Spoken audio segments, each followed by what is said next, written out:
et pour te donner le meilleur de nos dons, notre amour pour toi, nos vies tout entières et nos cœurs crient de joie. Abba Père, aide-nous sans cesse à te faire plaisir et te dire avec tendresse, je t'aime Seigneur.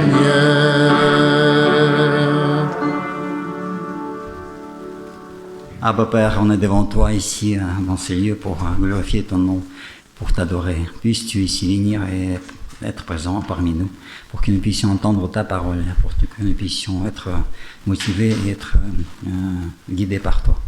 Puisses-tu ici animer tous les jours de notre vie, mais tout spécialement ceux qui sont maintenant dans la détresse, dans la tristesse, dans la maladie. Puisses-tu les soutenir et leur donner aussi cet encouragement nécessaire pour avancer avec toi. Reste avec nous et bénis-nous spécialement. Vas-y pour que tu puisses délivrer ta parole, pour que nos cœurs soient remplis de joie et de l'envie de te suivre. Que ton nom soit glorifié. Amen. Je vous invite à vous asseoir. Bienvenue à tous. Un grand merci au diaconat d'avoir adapté l'infrastructure pour qu'on puisse être un peu au frais dans ces chaleurs. Merci beaucoup à... Moi, en tout cas, je me sens un peu mieux ici qu'en haut. Donc, merci beaucoup à eux. Merci aussi pour ceux qui seront là la semaine prochaine. Mon fils se baptise. Amen. Il va rejoindre le groupe de tous ces jeunes qui se sont baptisés. J'espère qu'il y en aura plein d'autres qui vont les rejoindre. Et vraiment, c'est une source de joie pour moi. Quand on a Dieu dans nos vies, tout va bien. Tout va bien, on dit qu'il faut prier, Dieu résout tous les problèmes, tout va bien quand on est avec Dieu. Est-ce que c'est vrai ? Est-ce que c'est vrai ? Moi, je ne crois pas. Je vais vous lire ceci. Jésus est venu et a dit « L'Esprit du Seigneur est sur moi, parce qu'il m'a oint pour annoncer une bonne nouvelle aux pauvres. Il m'a envoyé pour guérir ceux qui ont le cœur brisé, pour proclamer aux captifs la délivrance, aux aveugles le recouvrement de la vue, pour renvoyer libres les opprimés, ceux qui souffrent, pour publier une année de grâce du Seigneur. » Non, quand on est chrétien, tout ne va pas forcément bien. Avez-vous passé une bonne semaine ? Oui ? Moi, j'en connais qui ont passé une mauvaise semaine. Et ce qui est important, et c'est peut-être ce que j'ai envie qu'on vive aujourd'hui, c'est que même si ça ne va pas, voici aussi ce que Jésus dit. « Venez à moi, vous tous qui êtes fatigués, de porter un lourd fardeau, et je vous donnerai du repos. » Quand on est chrétien, tout ne va pas bien forcément. Mais je peux me tourner vers Jésus parce que je suis fatigué de ces épreuves, de ces fardeaux que je dois porter parfois. Et il va me donner du repos. Qu'on puisse sentir ce matin le repos en Jésus, dans ces moments de tumulte, qu'on puisse le louer pour lui dire merci Seigneur, que je puisse avoir une parenthèse, parce que mon fardeau est lourd cette semaine. J'ai mal, mais tu es là et tu veux porter ça avec moi. Quel repos céleste, Jésus, d'être avec toi. Je voudrais qu'on chante ce cantique dans le réconfort, parce qu'on en a besoin parfois. Et merci Seigneur de donner ce réconfort.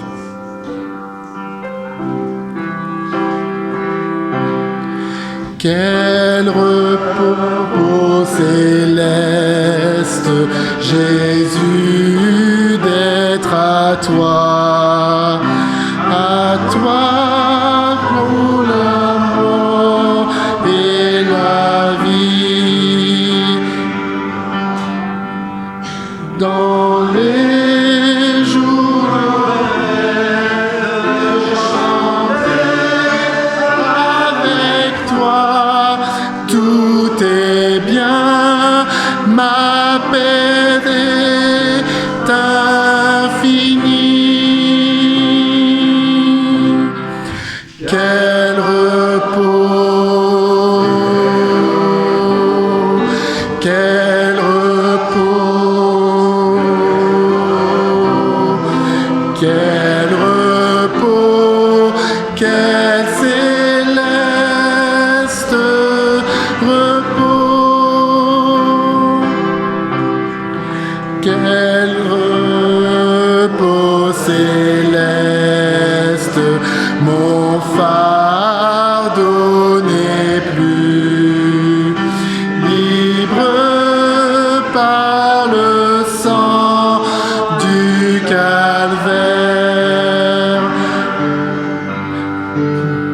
notre Père.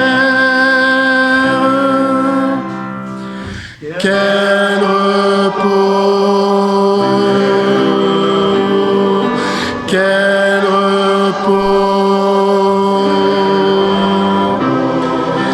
quel repos, quel céleste repos,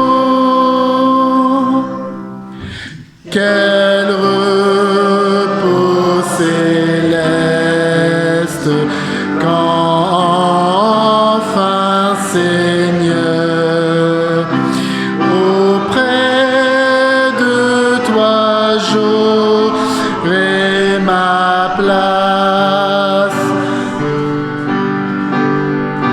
Après les travaux, les combats, la douleur, à jamais je pourrai voir ta face. Quel repos, quel repos, quel repos, quel céleste repos. Ce cantique, on le chante parfois le sabbat pour dire c'est un jour de repos, où on fait une parenthèse. C'est un cantique aussi qu'on chante quand on a le cœur lourd. Et en ce moment, je ne sais pas pour vous, mais le soir avec les enfants, on se retrouve pour prier et on a une liste de prières pour prier pour les gens qui ont besoin de repos, de réconfort. Et je suis un peu triste parce que notre liste s'agrandit chaque jour. Des gens traversent le deuil, des gens ont des problèmes au travail, des gens ont des problèmes dans leur famille, des gens ont la maladie, on en connaît autour de nous. Et c'est vrai qu'on a besoin de repos.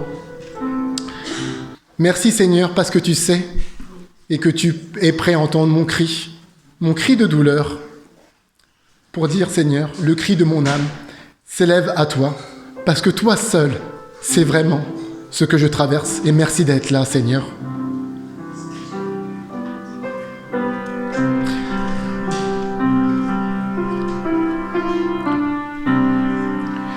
Le cri de mon âme s'élève vers toi, elle te réclame, Jésus pour son roi. Ton joug est facile, ton fardeau léger, sur mon cœur docile, règne au bon berger. Éclaire ma route, inspire mes choix, dissipe mes doutes et soutiens ma foi. Dans la nuit profonde, tiens-moi par la main, lumière du monde, luis sur mon chemin. Source de l'eau vive, pain venu des cieux, que par toi je vive, paisible et joyeux. Quand luira l'aurore du jour éternel, que je vive encore pour toi dans le ciel. Seigneur, merci d'être à mon écoute quand je souffre. Merci d'être là pour traverser ces épreuves. Tu ne transformes pas les épreuves, tu ne les évites pas, mais tu nous aides à les surmonter, Seigneur. Et merci, Seigneur, d'avoir mis sur notre chemin des gens avec des mots de réconfort. Quelles que soient les épreuves, je peux faire face à toutes les difficultés, à toutes les peines, grâce au Christ qui m'en donne la force. Parce que tu me consoles, que tu me portes, et sur toi, je peux me reposer. Alors je voudrais qu'on se lève pour chanter ce cantique.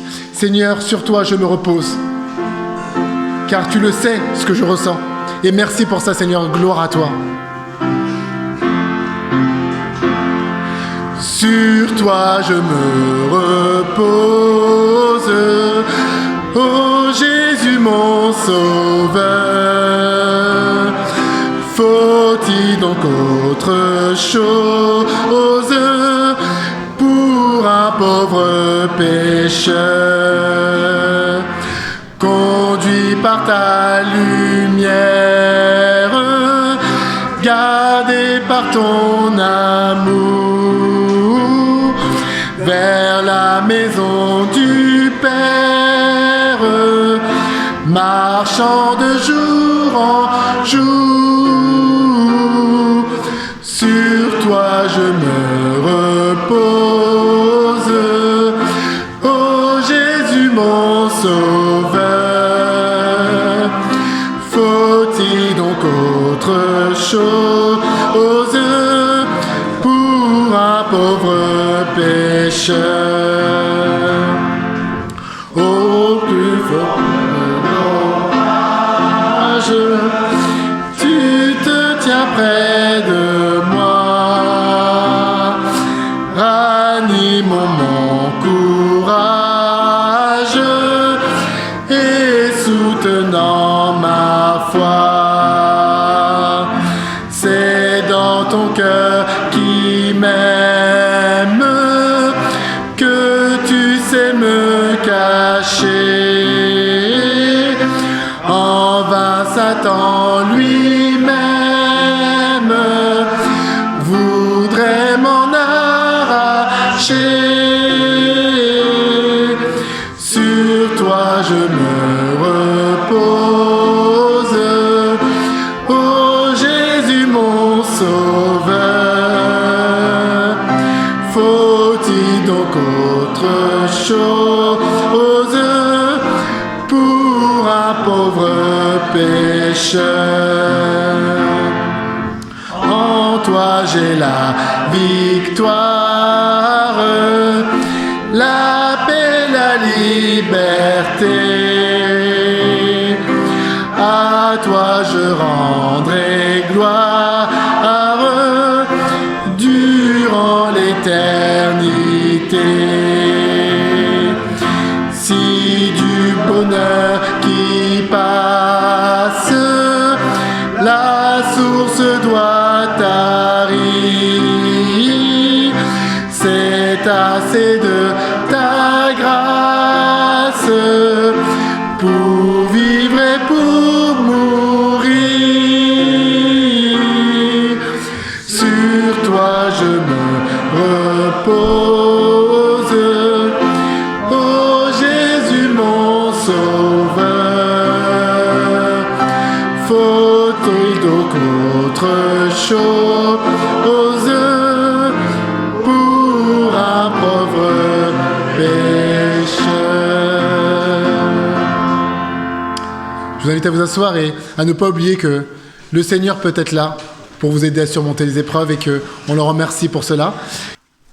Prophète Nahum dans le chapitre 1, versets 7 à 8. Mais l'Éternel est bon, il est un surabri au jour de la détresse, et il prend soin de ceux qui se confient en lui. Par un flot qui déborde, il détruira Ninive totalement, et il repoussera ses ennemis dans les ténèbres. Que Dieu bénisse celui qui écoute et lit sa parole. Et aujourd'hui, on va aussi donner la place pour que Basile exprime comment il voit ces textes et nous apporter la vision. Merci Basile.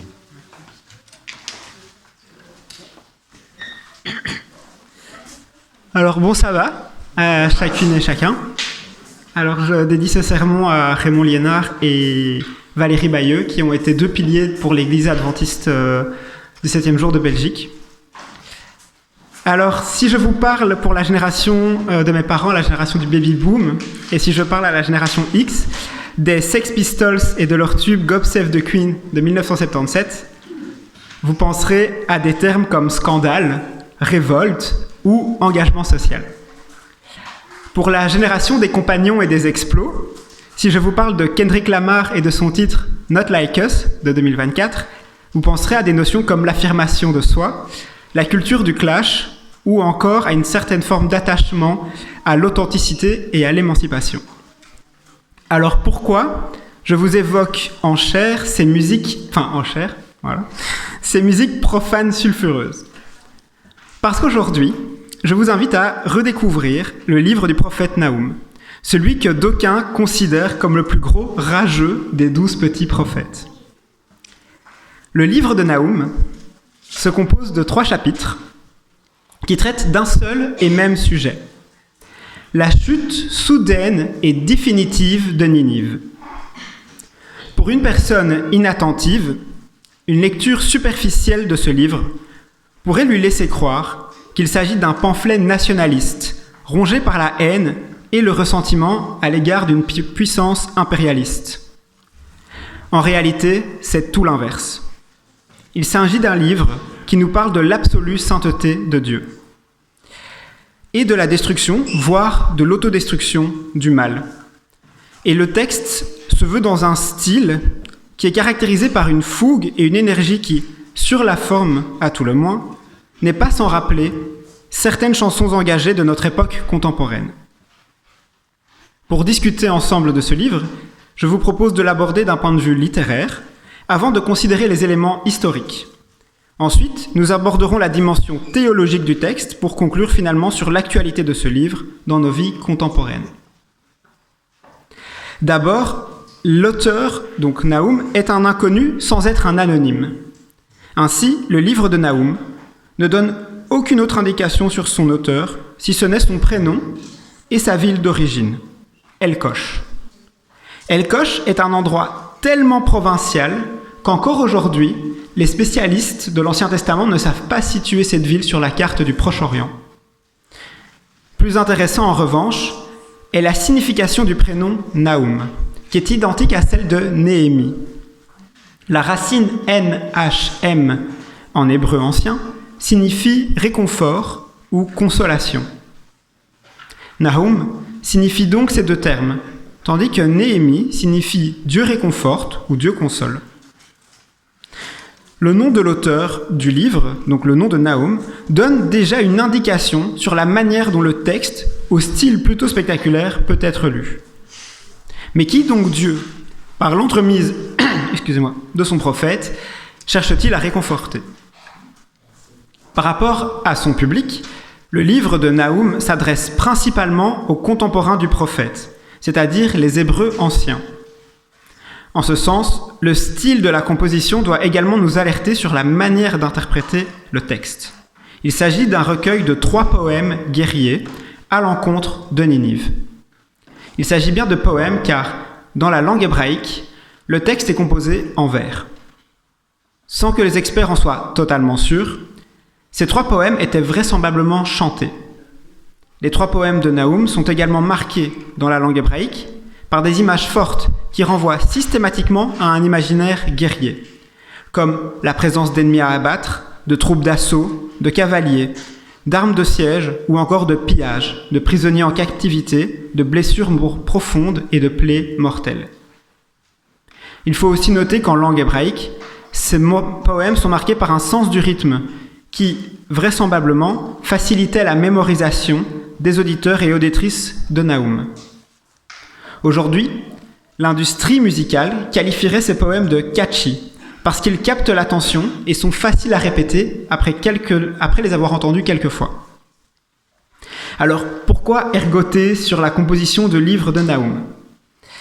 Parce que l'objectif assumé de Naoum est de réconforter une population qui vit sous le joug d'une puissance tyrannique et impérialiste, l'Empire assyrien. Cette information, nous la connaissons grâce au contenu des 3 poèmes. Le contenu du livre de Naoum est d'ailleurs l'élément le plus intrigant de son ministère prophétique.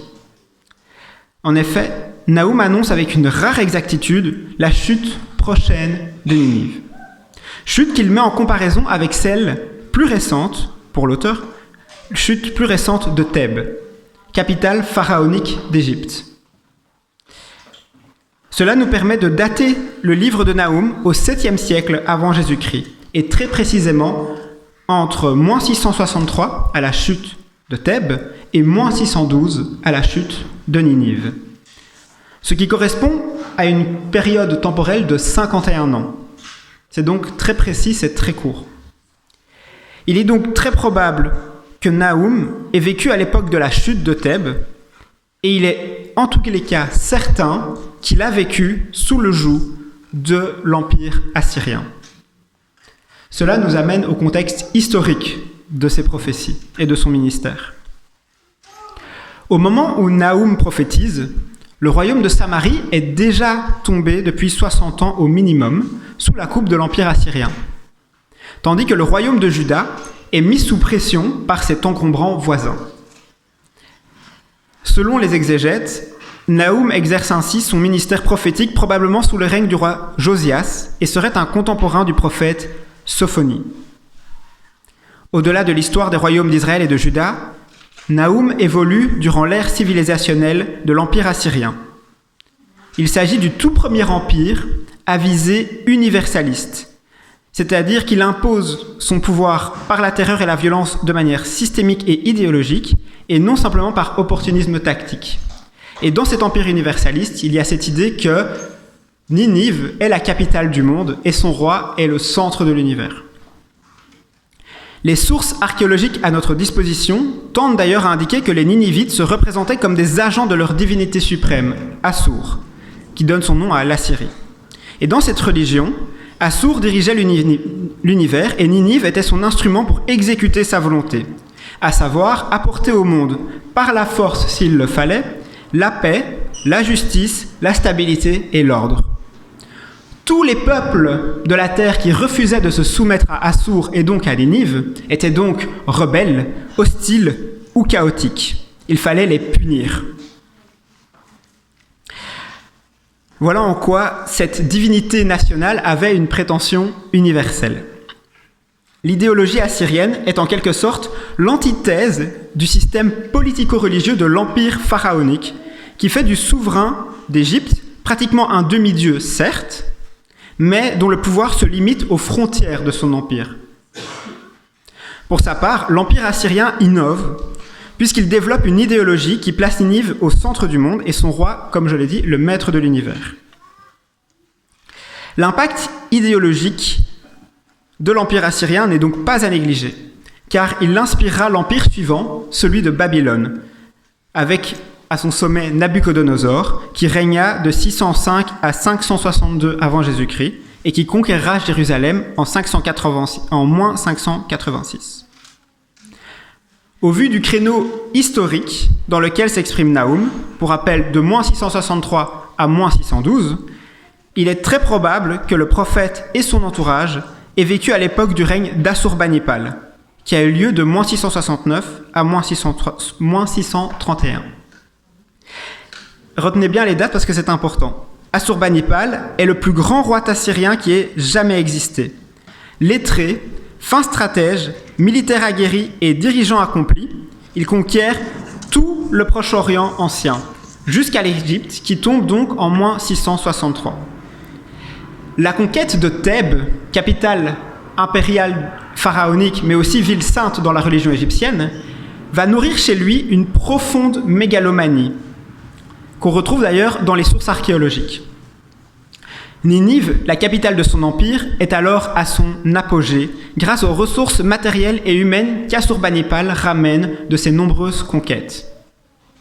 L'empire assyrien est donc une plaie pour le peuple élu, environ depuis un siècle déjà, de la menace géopolitique jusqu'à la conquête effective de Samarie. D'ailleurs, un siècle auparavant, au 8e siècle avant Jésus-Christ, les prophètes Jonas, Osée et Ésaïe sont déjà les témoins de la violence et de l'arrogance de Ninive. Vous connaissez sans doute le grand-père d'Assurbanipal, Sennachérib, l'homme qui a insulté Dieu sous les remparts de Jérusalem, durant le règne d'Ézéchias. Et pourtant, ce même Sennachérib ne parviendra pas à prendre Jérusalem, en raison de troubles dans d'autres provinces et en Assyrie. Et il finira assassiné par ses propres fils. Si la Samarie est tombée sous le joug assyrien et Jérusalem tombera, donc un siècle avant, et Jérusalem, un siècle après Nahum, tombera sous le joug de Nabuchodonosor, force est de constater dans le livre de Nahum qu'aucun des trois chants n'évoque jamais les péchés du peuple élu. Au contraire, Nahum insiste sur la damnation d'un empire voué au mal et cherche à rassurer son entourage, victime de ce pouvoir destructeur.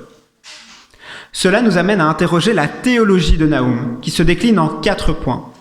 Dieu comme maître de l'histoire universelle, l'absolue sainteté de Dieu, le mal comme absence et le mal comme la cause de sa propre destruction. Depuis Daniel jusqu'à l'Apocalypse, et encore aujourd'hui, Babylone est le symbole par excellence du mal. Mais à l'époque de Nahum, Babylone n'est qu'une province parmi d'autres de l'Empire assyrien. C'est donc bien Ninive qui est alors, dans l'imaginaire collectif, l'incarnation paroxystique du mal. Et Ninive l'est d'autant plus que cette ville a la prétention d'abriter le trône du roi du monde autoproclamé. Ninive est un empire qui s'enferme dans l'adoration de son propre orgueil, de sa propre force, à telle enseigne qu'elle se donne le droit, je l'ai déjà dit, de redessiner la carte du monde, du Proche-Orient ancien. Et même pour l'époque du monde connu, pour Ninive. Pourtant, Nahum, alors que Ninive est à son apogée, Nahum annonce la chute irrémédiable de cette ville, causée par une divinité, le Dieu d'Abraham, d'Isaac et de Jacob, qui est, pour les Ninivites, jugé comme une divinité méprisable, à telle enseigne que Sennacherib va jusqu'à l'insulter. Partant, Nahum affirme que c'est bien Dieu, le seul véritable maître de l'histoire universelle, et non un potentat mégalomane, tyrannique et cruel, engoncé sous les ors de son palais. Dans ses poèmes, Nahum nous parle aussi de l'absolue sainteté de Dieu, qui ici prend la forme de la colère divine. Il faut noter dans le tout premier chant de Nahum le caractère vengeur de Dieu. L'Éternel venge les opprimés. C'est Nahum au chapitre 1, verset 2. Cette affirmation, Ésaïe l'avait déjà faite un siècle plus tôt. Mais est-ce que Dieu déteste le pécheur ? Loin s'en faut. En réalité, Dieu a cherché à sauver Ninive d'elle-même. Il a même cherché désespérément à ce qu'elle renonce à ses voies mauvaises, par l'entremise du prophète Jonas, qui l'envoie, bon gré mal gré, prêcher la repentance et la conversion 50-60 ans avant Nahum. Ninive est, du temps de Jonas, sauvée, mais à la génération suivante, elle retombe dans ses travers, donc la génération d'Assurbanipal. L'esprit vengeur de Dieu doit être ici bien compris. Il s'agit de l'expression de l'amour de Dieu pour ses créatures, à commencer par les plus vulnérables, celles qui subissent la violence de ce monde plongé dans les ténèbres. À l'inverse, le mal, lui, est l'absence d'amour et de vie. La sainteté de Dieu, qui est amour et vie pour l'éternité, ne peut donc par essence être compatible avec le mal qui est absence et destruction. C'est pour cela qu'au retour de Dieu, le péché disparaîtra aussi et accessoirement la mort, puisque le mal ne sera plus, étant donné qu'il n'a jamais eu d'existence propre. Cette révélation traverse les 3 poèmes de Nahum, à telle enseigne que, si la guerre est évoquée par le prophète, aucune bataille n'est jamais décrite. Ce silence du prophète constitue une figure de style assumée par l'auteur. En l'occurrence, vous pouvez sans doute la deviner, il s'agit, pour les élèves peut-être, la figure de style ici, c'est l'ellipse. L'ellipse, c'est-à-dire une figure de style où on passe d'une séquence à une autre sans évoquer le lien causal entre les 2 séquences. L'ellipse de la bataille finale n'est pas due au hasard. Par cette figure de style, le prophète Nahum nous rappelle que la manifestation divine exclut toute place au mal, toute réponse du mal. Parce que Dieu est un abri pour son peuple, l'Éternel est donc aussi présent dans ce monde, malgré l'apparente toute-puissance du mal. À travers les 3 poèmes de Nahum, la chute irrémédiable de Ninive symbolise ainsi le sort définitif et irrémédiable du mal, le jour de la parousie, c'est-à-dire le jour du retour du Christ, comme l'annonce l'Apocalypse. Au final, le mal cessera d'exister. Cependant, la fin du mal ne sera pas la fin des temps comme on l'entend ordinairement, mais plutôt le point de bascule nécessaire pour un nouveau ciel et une nouvelle terre, pour une vie sans péché, ni mort, ni deuil, ni cri, ni larmes, comme l'a annoncé un siècle avant Nahum le prophète Ésaïe, et comme le confirmera 7 siècles plus tard l'apôtre Jean dans l'Apocalypse. D'un point de vue historique et archéologique, la prophétie de Nahum s'est avérée d'une très rare exactitude, au détail près. En effet, la chute de Ninive est jugée par les spécialistes du Proche-Orient ancien comme un scandale historique, car la capitale assyrienne est tombée en moins de 3 mois, ce qui est très très rapide pour une cité impériale. En comparaison, la modeste Jérusalem, sous le règne de Sédécias, donc le siècle suivant, supportera un siège de 18 mois face à Nabuchodonosor. La chute de l'Empire assyrien est due en réalité à 2 pressions politiques et géopolitiques. D'une part, l'Empire assyrien sombre peu à peu dans la guerre civile lors de multiples guerres de succession au trône. Guerres de succession qui seront coûteuses et interminables. Ces guerres de succession fragiliseront l'appareil d'État après la mort d'Assurbanipal. D'autre part, la faiblesse chronique des guerres de succession aiguise l'appétit des vassaux et des peuples voisins de l'Empire assyrien. Et c'est ce facteur externe qui va aboutir à la fin de Ninive. Babylone, d'un côté, se réveille et monte en puissance. De l'autre, les Mèdes se coalisent avec les Babyloniens pour prendre chacun leur part du gâteau, des territoires de l'Empire assyrien. Ninive chute définitivement en 612 avant Jésus-Christ. La première capitale à prétention universelle de l'histoire de l'humanité sera rasée par les envahisseurs et ne sera jamais reconstruite par la population locale, qui se disperse dans le Proche et le Moyen-Orient ancien. Ce destin tragique tranche avec celui de la ville de Jérusalem, qui, pour rappel, tiendra non seulement 1 année et demie face à l'Empire babylonien, mais surtout sera reconstruite moins d'1 siècle plus tard par la diaspora juive, désireuse de renouer avec ses racines et avec Dieu à travers sa foi. Donc la génération de Néhémie, Esdras et Esther. En revanche, et Zacharie aussi, le prophète. En revanche, le mal, après avoir détruit tout sur son passage, devient la cause de sa propre ruine. En résumé, loin d'être un pamphlet nationaliste à 3 francs 6 sous, le livre de Nahum nous rappelle une vérité essentielle. Le mal est passager parce qu'il est absence d'amour et de vie, tandis que l'Éternel est l'amour et la vie. Pour les justes, celles et ceux qui placent leur confiance dans le seul véritable Dieu, celui qui est amour, l'espérance est alors permise, même dans les pires terreurs de l'oppression et de la violence. Le livre de Nahum illustre fondamentalement les 3 vertus enseignées environ 700 ans plus tard par l'apôtre Paul dans l'Épître aux Corinthiens au verset 13 du chapitre 13. Maintenant donc, ces 3 choses demeurent, la foi, l'espérance et l'amour. Mais la plus grande de ces choses est l'amour.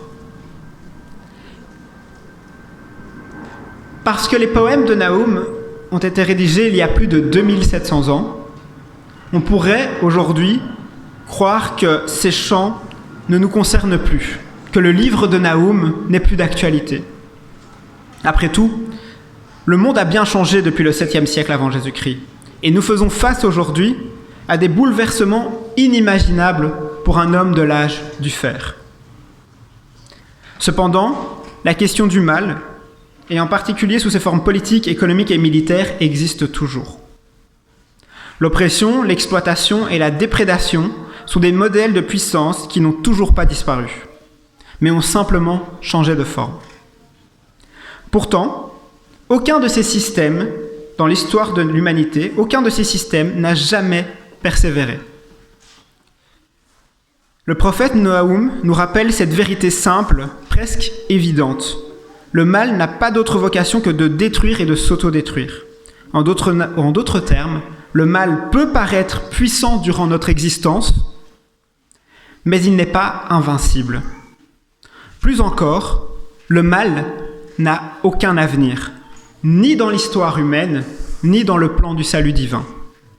En cela, j'y trouve personnellement de la consolation et du réconfort.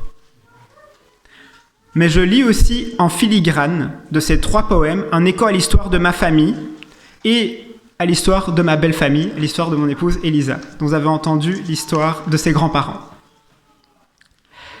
Et dans ma branche maternelle, je pense en particulier à ma grand-mère et à ma grande-tante, qui à 2 et 8 ans se sont retrouvés avec leurs parents sur la route de l'exil face à l'avancée des nazis.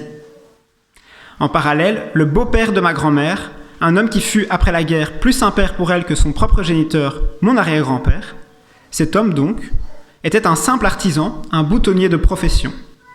C'était aussi un communiste convaincu et un fiefé athée. Lorsque la Seconde Guerre mondiale a éclaté, il est rentré dans la résistance. Après plein de péripéties, il est rentré dans la résistance. Hélas pour lui, il y avait un infiltré dans son réseau. Et donc il a été dénoncé aux nazis et transféré à Buchenwald, qui est un camp de concentration pour les résistants. Un camp de concentration politique. Il faut savoir que pour les nazis, tous les résistants étaient des terroristes. Au tréfonds du désespoir et entouré par la mort, cet homme qui était athée, s'est juré d'aller brûler un cierge à Sainte Rita. Donc pour ceux qui connaissent dans la religion catholique, Sainte Rita est la sainte patronne des causes perdues. Et il s'est juré d'aller brûler un cierge à Sainte Rita tous les dimanches après la messe jusqu'à son dernier souffle, s'il sortait vivant de Buchenwald. Ce qui se passa en 1945. Et effectivement, il tint parole. Il n'allait pas à la messe, non. Mais il alla brûler à Sainte Rita. Dans ma branche paternelle, le livre de Nahum me fait penser aussi à ma généalogie. D'abord des individus, hommes et femmes libres, réduits en esclavage pour être envoyés à fond de cale sur l'île de Santiago, dans l'archipel du Cap-Vert. Durant 5 siècles, ces hommes et ces femmes ont subi toutes les violences du pouvoir colonial. L'esclavage, le prolétariat, la pauvreté, le manque de soins face aux maladies ou encore les famines organisées durant le XXe siècle, par le régime de Salazar. Pourtant, ces hommes et ces femmes ont lutté de toutes leurs forces face à un régime surpuissant. Durant le temps de l'esclavage, certains se sont révoltés et ont fui dans les montagnes. D'autres ont opéré une résistance passive. Durant la période fasciste du Portugal et de ses colonies, les membres de ma famille ont également résisté de manière prudente, car le régime ne reculait devant aucune violence, même contre les enfants.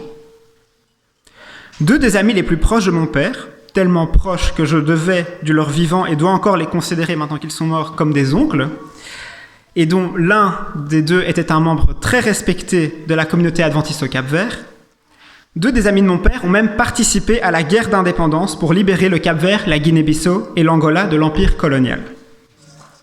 À l'indépendance, les guerrilleros, financés par Cuba, ont pris logiquement le pouvoir et ont instauré un régime socialiste d'inspiration castrice.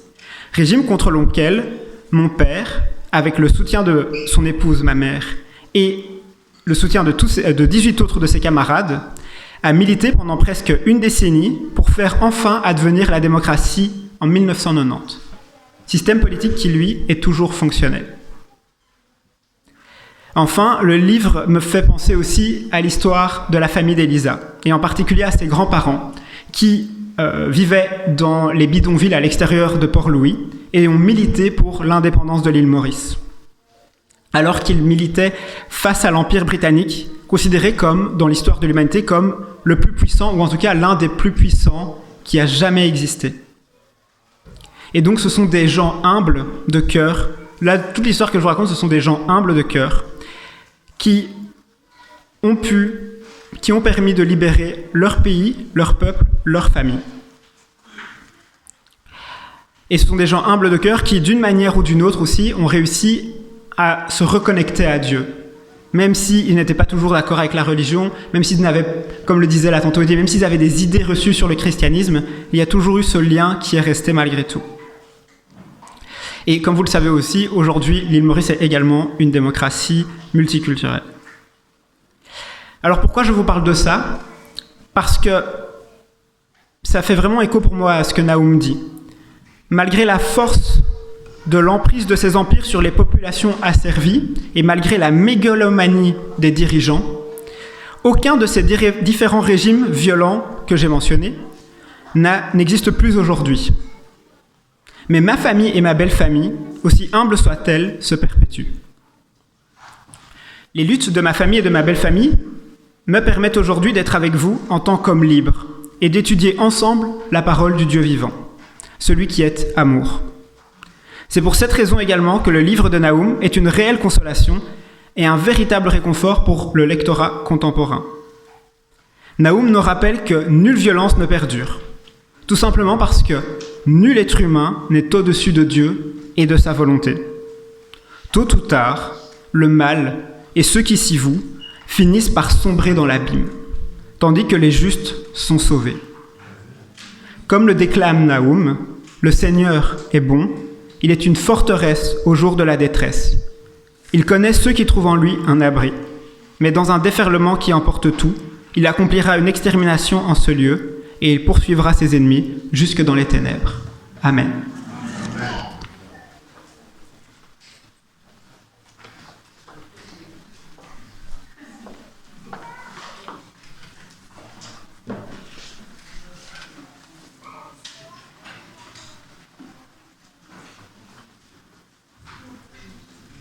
Le chant que nous allons chanter maintenant, le cantique, c'est Basile qui l'a choisi.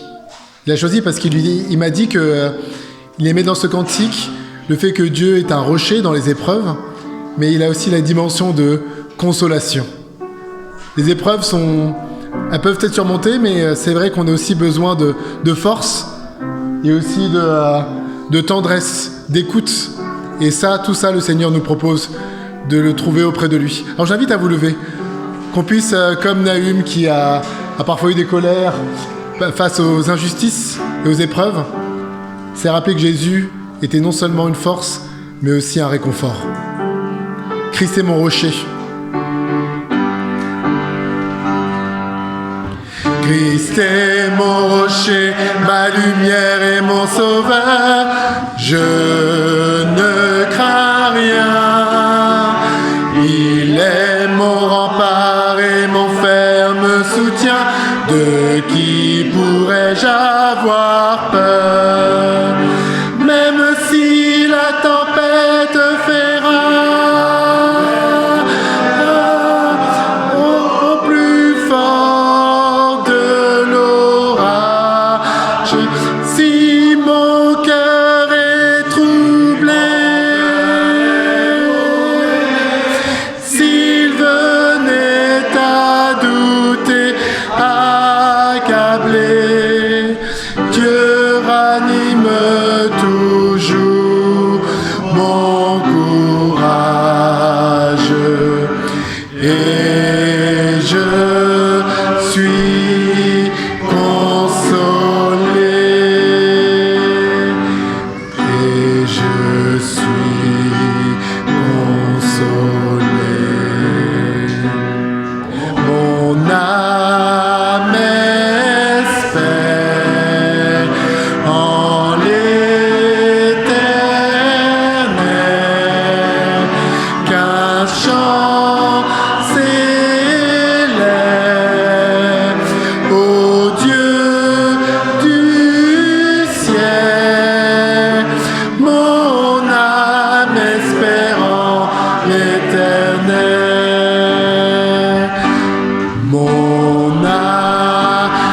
prions. Seigneur, merci pour ta présence dans nos vies, malgré les épreuves.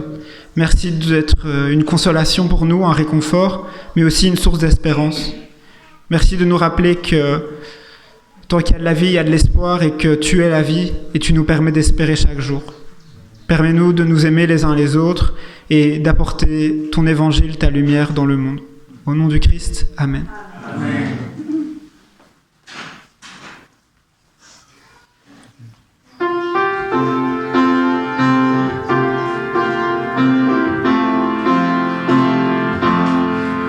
Que la grâce de Dieu soit sur toi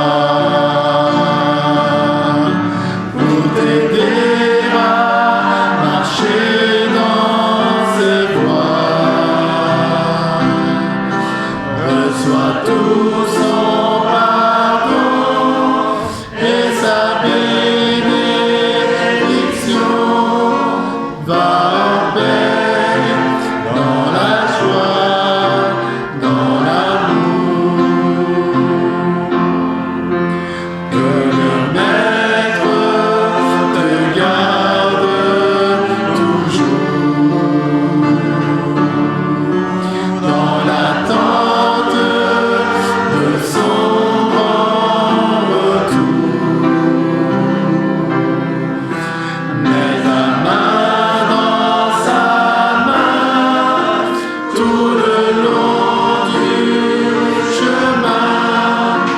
Va en paix dans la joie, dans l'amour.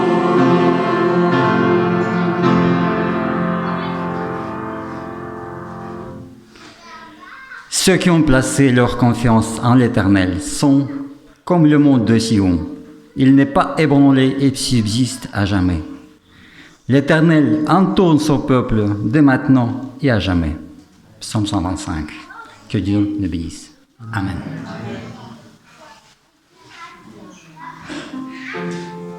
Bon sabbat à vous tous. Que Dieu vous bénisse. Qu'il reste avec nous.